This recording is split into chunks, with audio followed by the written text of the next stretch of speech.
Second love இன்னைக்கான எபிசோட்ல திரும்ப ஒரு ஆட்டத்தை ஆட ஆரம்பிச்சிருக்கிறாங்க பிரியங்கா. இந்த ஆட்டம்லாம் செகண்ட் லவ்க்கு செட் ஆகுதோ இல்லையோ, ஆனா பிக் பாஸ் ஷோக்கு பக்காவா செட் ஆகிற ஒரு ஆள் தான் பிரியங்கா அப்படின்றது கிளியர் கட்டாவே தெரிஞ்சிருச்சு. இன்னொரு பக்கம் சமையல்ல காதல் விருந்து அப்படின்ற மாதிரி ஒரு சம்பவத்தை பண்ணாங்க. அதுல காதல் விருந்தா மாறி இருக்கா இல்ல அதன் மூலியமா வேற மாதிரி நடந்திருக்கா அப்படின்றதையும் பார்க்க போறோம். இன்னொரு பக்கம் மோனிஷா, உங்களை நான் ஏறணுமோ நினைச்சேன், ஆனா நீங்க வேற மாதிரி இந்த கேமை விளையாடுறத பார்க்கும்போது நல்லா சிறப்பாக பண்றீங்க. அப்படி என்னெல்லாம் நடந்திருக்குன்றது தான் இன்னைக்கான தொகுப்பு. சேனல்ல புதுசா இருந்தீங்கன்னா சப்ஸ்கிரைப் பண்ணிருங்க. வீடியோக்கு லைக்கும் ஐப்பும் கொடுத்துட்டு ஃபேஸ்புக் மற்றும் யூடியூப்ல ஃபாலோ பண்ணாம இருக்க நபர்கள் ஃபாலோ பண்ணிட்டு வீடியோ பார்க்க கேட்டுக்கொள்கிறேன். இப்போ கண்டென்ட்டுக்குள்ள போயிடலாம். ஓகே, இன்னைக்கான எபிசோட் ஆரம்பிக்கும் போதே ஸ்ருதிகா உள்ள வராங்க. வந்த உடனே பார்த்தீங்கன்னா ரொமான்டிக் பிளேஸ் என்ன அப்படின்னு கேட்கும்போது எல்லாம் வெளிநாட்டில் இருக்கிற அந்த ஊர்கள்லாம் சொல்கிறாங்க. இன்னொரு பக்கம் வந்து இல்லை வீட்டில் அப்படின்னும் போது கிச்சன் தான் ரொமான்டிக் ஸ்பாட்டு அப்படின்ற மாதிரி இவங்க சொல்லிட்டு அதுக்கு பல விஷயங்களை சொல்கிறாங்க. என்னென்னா ஃபஸ்ட்டு இங்கே ஒரு ஃபன் ஆக்டிவிட்டி இருக்க போது, அந்த ஃபன் ஆக்டிவிட்டியில் கேர்ள்ஸ் எல்லாமே என்ஜாய் பண்ண போகிறாங்க. பசங்க நீங்கள் ஒரு விருந்து ரெடி பண்ண போகிறீங்க அப்படின்றது தான். அதில் உங்களுக்கு பிடிச்ச நபரா இல்லை பிடிச்ச ஃபுட்டா அப்படின்றது தான் ட்விஸ்ட்டு. ஓகே, இதுல வந்து வெக்கே வந்து ரொம்ப ஹாப்பி ஆயிட்டாரு. ஏன்னா ஒரு பக்கம் வந்து பெரிய பிரச்சனை இருக்கு. யாரு கூட? இவங்க கூட, மோனிஷா கூட. அவங்கள எப்படியாவது பேசி சால்வ் பண்ணலாம். ஏன்னா பிரேக்கப்னு சொல்லியிருக்காங்க. இப்போ பேட்சப் பண்ணணும் இல்லையா? அதனால அவங்களுக்கு பிடிச்ச டிஷ்ஷஸ்லாம் பண்ணி கொடுக்கலான்ற மாதிரி ஒரு முடிவுக்கு வந்துட்டார். இதுல இந்த டிஷ் எப்படி செலக்ட் பண்றாங்கன்னா, வெளியே ஒரு போர்டு வச்சிருக்காங்க. அந்த போர்டில் வந்து பார்த்தீங்கன்னா இந்த கேர்ள்ஸுக்கு ஃபேவரட்டான எல்லா டிஷ்ஷஸுமே ஆளுக்கு ஆளுக்கு ஒரு டிஷ்ஷை சொல்லுவாங்க. அதை எழுதி வச்சிருப்பாங்க. அதை போய் அந்த பாய் செலக்ட் பண்ணி யாருடைய ஃபேவரட் டிஷ்ஷை எடுத்து யார் சமைக்கிறான்றது தான் டாஸ்கே. ஃபர்ஸ்ட் தினேஷ் போறாரு, சிக்கன் மோமோஸ். ஆனால் அதில் வீணாக பிடிச்ச டிஷ் அவர் கண்டுபிடிச்சிட்டார் கரெக்டாக. அதை நாசி கொரியன் அப்படின்றத கண்டுபிடிச்சாலுமே எனக்கு அது பண்ண வராது, சிக்கன் மோமோஸை நான் பெஸ்ட்டாக வீணாக பண்ணி கொடுக்குறேன்ற மாதிரி சொன்னார். ஸோ இது நான் நாசி கொரியன் பண்ணனா கடைசி டேட்டாக மாறிடும்ன்றதுலையும் தெளிவாக இருந்தார். Safe play, that was super play. அடுத்து வெக்கை வந்து பார்த்தீங்கன்னா மீன் கறி அண்ட் கஞ்சி சோறுன்னும் போது கண்டிப்பாக அது வந்து மோனிஷாவுக்கு பிடிச்ச டிஷ்ன்ற மாதிரி அந்த டிஷ்ஷோட பேர்லேயே சொல்லிட்டாரு. அவங்களுக்கு ஒரு குட் வேல நான் கொடுக்கணுன்றதான் இன்டென்ஷன் அப்படின்னு சொல்லிட்டாரு. அடுத்து ராஜா போறாரு, சிக்கன் பிரியாணி தான் அவருடைய ஃபேவரட் டிஷ். மற்றவங்களோட ஃபேவரட் டிஷ்னு எனக்கு தெரியாது, என் ஃபேவரட் டிஷ் தான். பட் அது சிந்துரிக்கு பிடிக்காதுன்னு தெரியும். பட் இருந்தாலும் இதை வந்து சமைச்சு கொடுக்கலாம். அவருக்கு சிந்துரியே இம்ப்ரெஸ் பண்ணும். ஆனால் சிந்துரிக்கு சிக்கன் பிடிக்காதான், ஆனால் இதை எடுத்து பண்ணுவாராம். என்ன சார் இது? அடுத்து அசீம் போய் நாசிக் கொரியன் எடுக்கிறாரு. வேற வழி இல்லை, வேற வழி இல்லாமல் அதை எடுத்து அசீம் எடுத்துக்கிட்டார். அடுத்து பார்த்தீங்கன்னா தேஜஸ் வந்து பார்த்தீங்கன்னா, ஆனால் நாசிக் கொரியன் அசீமுக்கு எல்லாமே தெரியுதுங்க. அது தேஜஸ் போய் சிக்கன் பர்கரு நேகாவுக்கு பிடிக்கும்ன்றதுக்காக நான் பண்ணுறேன், ஏன்னா அதுக்கு மேலே சேலட் இருந்தது. அதுவா இதுவான்னு பார்க்கும்போது சிக்கன் பர்கர் பெட்டர்ன்ற மாதிரி போயிட்டு கடைசியில் சீசர் சேலட் வந்து அபித்துக்கு போகுது. இது முடிஞ்ச உடனே உள்ளே போய் டிஸ்கஷன் பண்ணுறாங்க. உள்ள டிஸ்கஷனில் வந்து யார் யாருக்காக சமைச்சிருப்பா அப்படின்ற மாதிரி கேள்விகள் வரும்போது பார்த்தீங்கன்னா, குறிப்பாக எனக்காக சமைச்சிருக்க மாட்டான் வெக்கே. அவன் வந்து இப்போ வேற இன்டென்ஷனில் இருக்கு. ஸோ வெக்கையோட இன்ட்ரெஸ்ட் வந்து பிரியங்கா மேலே இருக்குன்ற மாதிரி மோனிஷாக்கா அந்த இடத்துல வருது. ஸோ இந்த வாரம் மோனிஷாவா வேற மாதிரி ஒரு டிரான்ஸ்ஃபர்மேஷன் இருக்க போகுதுன்றது தெரியுது. ஓகே, அதுக்கப்புறம் ஒவ்வொரு கேர்ள்ஸ் கிட்ட கேட்கும்போது ஒவ்வொருத்தரும் ஒரு விஷயமா சொல்றாங்க. வெளியே வந்து யார் என்ன பண்ணியிருக்கலான்ற மாதிரி வந்து பார்க்கும்போது பார்த்தீங்கன்னா அதில் ஸோ இதில் குறிப்பாக அசீமும் அண்ட் ஈடன் வச்சு கலாச்சிட்டு இருந்தாங்க உள்ளேயே வந்து பார்த்தீங்கன்னா ஸ்ருதிகா. அதை வெளியே வந்தவொடனே பார்த்தீங்கன்னா ஒவ்வொருத்தரும் பார்க்குறாங்க யார் என்ன பண்ணியிருக்காங்கன்ட்டு. அப்போ நேகா வந்து சிக்கன் பர்கர் தான் செலக்ட் பண்ணியிருக்காங்க. அதை கரெக்டாக செலக்ட் பண்ணியிருக்கிறாரு தேஜஸ். அவங்க ஒரு பக்கம் ஜாலியாகிடுச்சு. ஆனால் வீணாக்கு ஒரு பெரிய வருத்தம். ஏன்னா அங்கே சிக்கன் மோமோஸ் அவங்களுக்கு இன்ட்ரெஸ்ட் இல்லை. பட் எனக்காக எடுத்து செஞ்சுக்கிறான் அப்படின்றதுல அவங்க சந்தோஷப்பட்டுக்கிறாங்க. பட் அவங்களுக்கு நாசி கொரியன் தான் பிடிக்கும். இப்படி வந்து இங்கே ஒரு சுச்சுவேஷன் நடந்துட்டு இருக்கு. இப்படி சுச்சுவேஷன் நடந்துட்டு இருக்கும்போது ஒரு பாயிண்ட்டுக்கு மேலே யார் எந்த டேபிளில் போய் நிற்கிறீங்கன்ற பாயிண்ட், உங்களுக்கு பிடிச்ச டிஷ்ஷா இல்லை உங்களுக்கு பிடிச்ச நபரா அப்படின்ற மாதிரி கொடுக்குறாங்க. அந்த இடத்துல ஒரு பாயிண்ட்ல மோனிஷா பேசுகிற டைலாக்லாம் கேட்கணுமே. என்னன்னா ஏன் வெக்கே அப்படின்னு சொல்கிறாங்க. வெக்கே கூட தான் போகணும்னு ஆசை, பட் நான் இங்கே அசீம் கூட தான் நின்றுட்டு இருப்பேன். பட் என் பார்வை அங்கே தான் இருக்குது, நான் ஸ்டாண்டிங் இங்கே பண்ணுறேன்ற மாதிரி சொன்னதுக்கப்புறம் ஒரு பாயிண்ட்ல பில்டப்லாம் பண்ணிட்டு இங்கேருந்து போகிறாங்க. யார்? மோனிஷா வெக்கே பக்கத்தில் போய் நின்றுட்டு எல்லாம் ஒவ்வொருத்தர் வெக்கே மோனிஷா, அதுக்கப்புறம் பார்த்தீங்கன்னா அசீம் ஈடன்.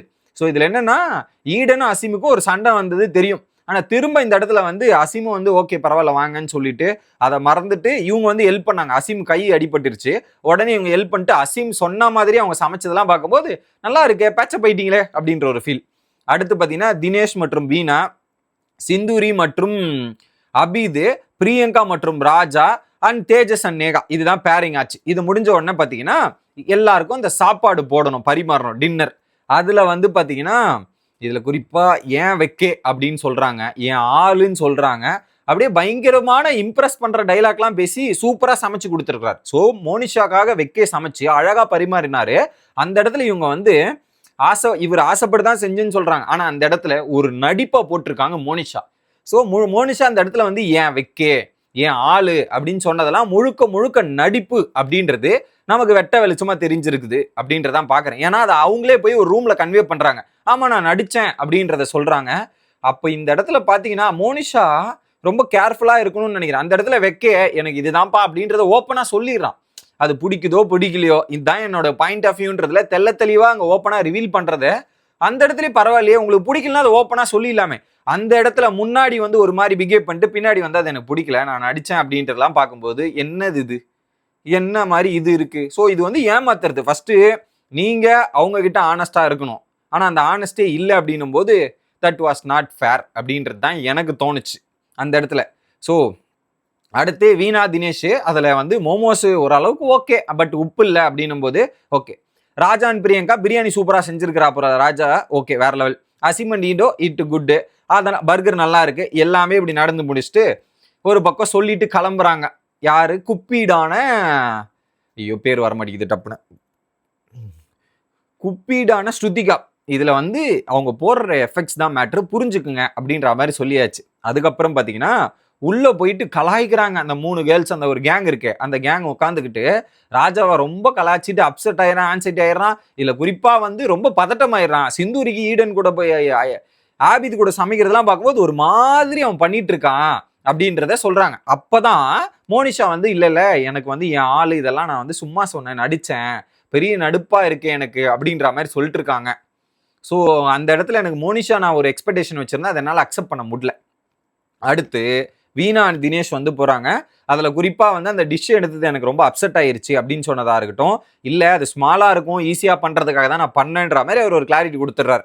அடுத்து ராஜா அண்ட் நேகாக்குள்ள ஒரு டிஸ்கஷன் போது அதுல குறிப்பா ராஜா அண்டு தேஜஸ்குள்ள அதுல வந்து பாத்தீங்கன்னா இவர் ரொம்ப அப்செட் ஆயிருக்காரு போல தேஜஸ். ஏன்னா நேத்தே வந்து அந்த டச்சி ஃபீல் இருக்கணும் இந்த மாதிரிலாம் சொன்னார்ல, அதுதான் அவங்க சொல்றாங்க. அவங்க வந்து சும்மா காலில் வந்து சொல்லாம போறது இதெல்லாம் ஒரு மாதிரி எனக்கு ஒரு மாதிரி இருக்கு. பட் இப்போ நேத்து சாயந்தரம் பேசினதுக்கு அப்புறம் அவங்க ஒரு ரொம்ப கம்ஃபர்டபுளா பேசுறாங்க. பட் எனக்கு கொஞ்சம் ஒரு பேஷண்டா அந்த ஒரு காம்னஸா இருக்க முடியல, அது இங்க கண்ட்ரோல் பண்ணணும்னு நினைக்கிறேன்னு சொல்றாங்க. ஸோ ஒரு பாயிண்ட்டுக்கு மேல தேஜஸுக்கு வந்து நேகா மேல இருக்கிற இன்ட்ரெஸ்ட் வந்து கொஞ்சம் கொஞ்சமா குறைஞ்சிட்டு இருக்கு, கொஞ்சம் கொஞ்சமா காலி ஆயிட்டு இருக்குன்றதான் நம்ம புரிஞ்சுக்கணும். என்னப்பா நேத்து தான் க்ளோஸ் ஆக ஆரம்பிச்சிங்க, நீங்க தான் டச்சி ஃபீல் வேணும்னீங்க, அதையும் அலோவ் பண்ணியிருக்கிறாங்க. ஆனா இப்படி போய் சொல்லும் போது ஒரு பாயிண்ட்டுக்கு மேல தேஜஸ் நேகர் விட்டு விலகிடுவாரோ அப்படின்ற கேள்விகள் எழும்புது நமக்கு. பார்ப்போம் அடுத்து என்ன நடக்குதுன்ட்டு. ஓகே, இன்னொரு பக்கம் வந்து மோனிஷா அண்ட் ஈடன் பேசுறாங்க. அப்போ வந்து சொல்றாங்க ஸோ வெக்கேக்கு பிரியங்கா மேல இருக்குன்னு சொல்றாங்க அப்படின்னு சொல்லும்போது அப்போ போய் அதை டைரக்டா பேச வேண்டியது தானே, பேசலாம்ல, இதெல்லாம் ஏன் உட்காந்து இங்க பண்ணிட்டு டிஸ்கஷன் போகுது. ஸோ ஆக்சுவலா இப்போ வந்து ஒரு இது வருது போல. ஆனா மோனிஷா வந்து பாத்தீங்கன்னா ஏற்கனவே நீ அவனை வெக்கேக்கு உன்னை பிடிச்சிருக்கு போலன்ட்டு. ஸோ இதுல வந்து பாத்தீங்கன்னா ஒரு பேக் அடிக்கிறாங்க. இதுல இவங்களுக்கும் ஒரு கன்ஃபியூஷன் இருக்கு மோனிஷாக்கும். அதனால என்னன்னா பிரியங்காவை பிடிச்சிருக்கா இல்ல மோனிஷாவை பிடிச்சிருக்கான்ற டவுட்டு மோனிஷாவுக்குமே இருக்கு வெக்கேக்கு.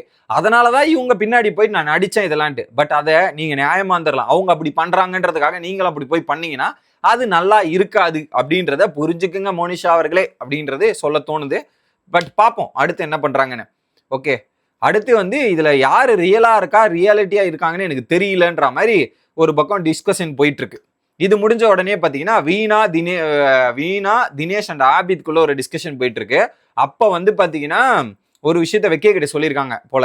அந்த தினேஷ் சாத்தாங்கிட்ட தப்பிச்சுட்டு குட்டி சாத்தாங்கிட்ட போய் மாட்டிக்காதரா உன் இஷ்டண்டா அப்படின்ற மாதிரி. சாத்தான் யாரு? மோனிஷா போல. குட்டி சாத்தான் யாருன்னா ஈடன் போல இருக்கு.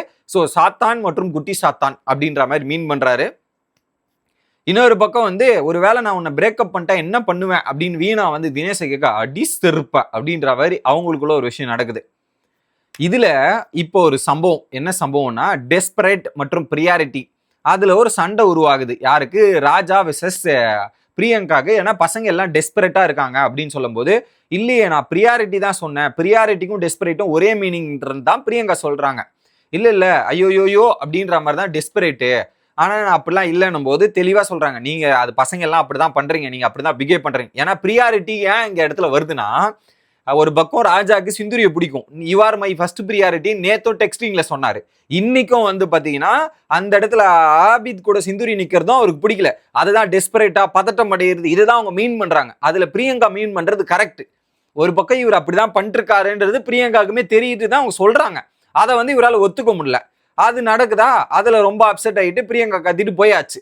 இன்னொரு பக்கம் உள்ள போயிட்டு என்ன சொல்றாங்க, இவர் சொல்றாரு டெஸ்பரேட் கிடையாது, இது எல்லாம் கிடையாது, ஆனா பிரியாரிட்டின்னு பல வாட்டி சொல்லி டார்ச்சர் பண்றாரு. இதுல வந்து சிந்துரி ஃபர்ஸ்டா, நான் தான் செகண்டா, அப்புறம் ஏன் பிரியாணியை வச்சு இப்படிலாம் பண்ற, இதெல்லாம் ரியாக்ட் பண்ற, பிரியாணி வேணும் அங்க போய் நிக்கிறாங்க, அதெல்லாம் ஏன் பதட்டமா வர, எதுக்கு இது ஆகணும் அப்படின்னு கேள்வி கேட்கறாங்க. அதெல்லாம் நியாயமா இருக்கு, கண்டிப்பா நியாயம். ஏன்னா அந்த பிரியாரிட்டி அப்படின்னு சொன்னதுலதான் நேத்து சிந்துரியும் அவரை ரிஜெக்ட் பண்ணாங்க. பிரியாரிட்டி அதுதான் ஒரு வாட்டி சொல்லிட்டு திரும்ப திரும்ப ஏன் சொல்லிட்டு இருக்கேன் போது அவங்களுக்குமே அது பிடிக்கல. அதை நேத்து அவங்களுமே சொல்லிட்டு இருந்தாங்க. அதை ஒரு புரிஞ்சிருக்கலாம். அந்த இடத்துல வந்து சந்திரமுகியா மாறின பிரியங்காவை பார்க்க முடிஞ்சு. இன்னொரு பக்கம் இந்த விஷயத்தை கேட்டுட்டு ராஜா போயிட்டு கேர்ள்ஸ் யாருமே நம்ப கூடாதுப்பா, இதெல்லாம் ரொம்ப தப்பு, நான் வந்து டெக்ஸ்ட் பண்ணது சிந்துரி கிட்ட, அது எப்படி அந்த கேர்ள்ஸுங்களுக்கு எல்லாம் தெரிஞ்சவங்க எல்லாம் உட்காந்து டிஸ்கஸ் பண்றாங்க, இது ஏதோ தப்பா இருக்கு, இதுல நம்ம பாய்ஸ் தான் ஃபர்ஸ்ட் ஸ்டெப் வச்சு இதெல்லாம் பண்றோம், ஆனா இவங்க இப்பெல்லாம் ரியாக்ட் பண்ற ரொம்ப தப்பு இல்லையா அப்படின்னு டிஸ்கஷன் நடக்குது. உடனே சிந்துரி போய் கேட்கறாங்க, என் பேர் அவன் மென்ஷன் பண்ணானா, நீ ஏதாவது பண்ணியானும் போது அந்த இடத்துல நான் ஒரு விஷயம் ஆல்ரெடி பண்ணிட்டேன், திரும்ப நான் பண்ணுவேனா அப்படின்ற மாதிரி பிரியங்கா பதிலடி கொடுக்குறாங்க. ஆக்சுவலா அந்த இடத்துல சிந்துரியோட பேர் எடுத்தாங்க, ஆனா இங்க பேர் எடுக்கலன்னு அவங்க சொல்லிட்டாங்க. ஆக்சுவலா அதுல அவர் எடுத்தாரா பேருன்ற மாதிரி யோசிக்கணும். பட் இந்த இடத்துல இவங்க எடுத்து கலாச்சிட்டு இருந்தாங்க, அதுதான் உண்மை. ஆனா அவங்க வந்து கேட்கும் போது இல்லைன்னு சொல்லிட்டாங்க.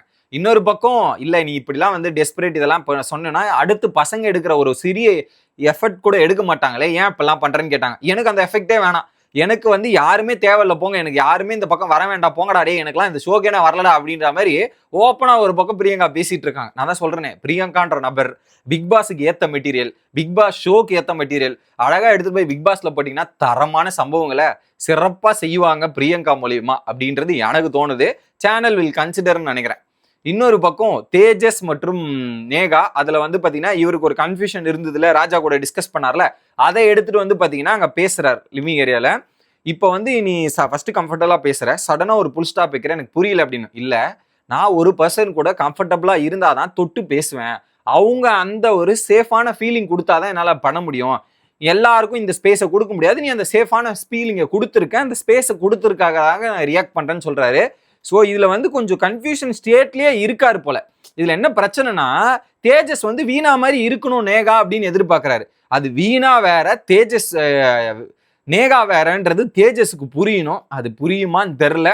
ஸோ இந்த வாரம் இதுதான், சாரி இன்னைக்கு எபிசோட்ல இதுதான். அடுத்தடுத்த எபிசோட்ல நிறைய ட்விஸ்ட் நடந்திருக்கு. வெக்கே பிரியங்கா, அதன் மூலியமா டென்ஷன் ஆகிற மோனிஷா அப்படின்ற சம்பவங்கள்லாம் நடக்க போது. இன்னொரு வீடியோல வந்து சந்திக்கிறேன். Bye guys.